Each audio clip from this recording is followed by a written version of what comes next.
Monsieur le Président, Monsieur le rapporteur, la gestion de l'eau représente le défi de l'humanité pour le siècle à venir.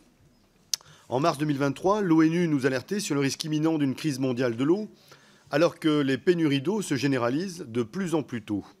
Épisodes de sécheresse comme en 2022, diminution du niveau des nappes phréatiques superficielles ou profondes, changement du rythme des pluies, accélération du rythme de l'eau, les scientifiques sont unanimes, nous assistons depuis plusieurs années à un amoindrissement des ressources en eau au détriment des citoyennes et des citoyens.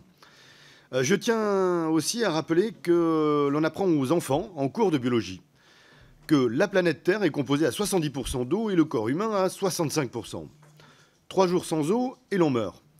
L'OMS a évalué à 50 litres par jour et par personne le volume d'eau potable pour vivre décemment.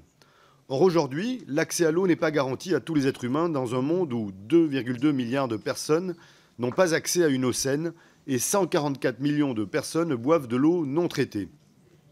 Pourtant, la concentration de cette ressource nécessaire pour la survie de l'humanité tout entière ne fait que s'accélérer. De la crise des méga-bassines, en passant par les épisodes de sécheresse que l'on a connus en France au printemps 2023, la réflexion sur la gestion de l'eau doit devenir une urgence primordiale des dirigeantes et des dirigeants. Des mesures ambitieuses de préservation de cette ressource doivent être mises en place, en commençant par l'interdiction de toute activité à but lucratif qui entraîne la surexploitation de cette ressource à des fins capitalistiques. Les combats pour la défense de l'eau comme un bien commun nous montrent que les citoyens et citoyennes s'inquiètent et se mobilisent pour la défense d'un élément nécessaire à leur survie et à la survie du vivant en règle générale.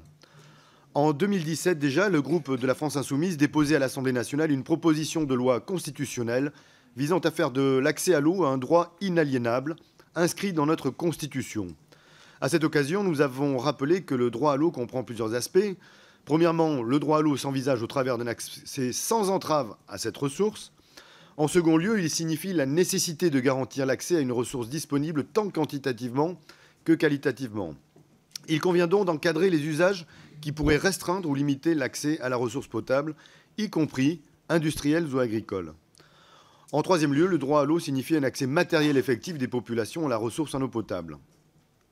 Afin de garantir ce droit, nous défendrons donc que l'approvisionnement en eau potable des habitants ainsi que son assainissement soit assuré par l'État ou les collectivités territoriales directement et de façon non lucrative.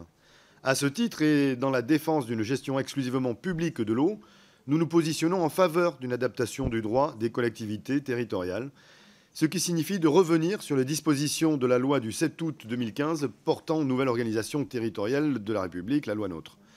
Notre groupe s'oppose à l'intercommunalisation à marche forcée qui a lieu depuis plusieurs décennies, avec la multiplication des transferts de compétences aux intercommunalités. La loi NOTRe a notamment été un pas de plus vers cette dépossession des communes et de leurs prérogatives, dans une logique de rationalisation et de remplacement du triptyque commune, département, région par celui intercommunalité, région, Europe. Les intercommunalités ne sont alors plus consenties, mais imposées aux communes. C'est pourquoi nous souhaitons rendre aux communes leur liberté de coopération et réaffirmer les 3 échelons d'organisation décentralisée, communes, département, région, pour mettre fin à la superposition d'échelons technocratiques que sont les métropoles, les intercommunalités géantes, qui éloignent les citoyens des prises de décision.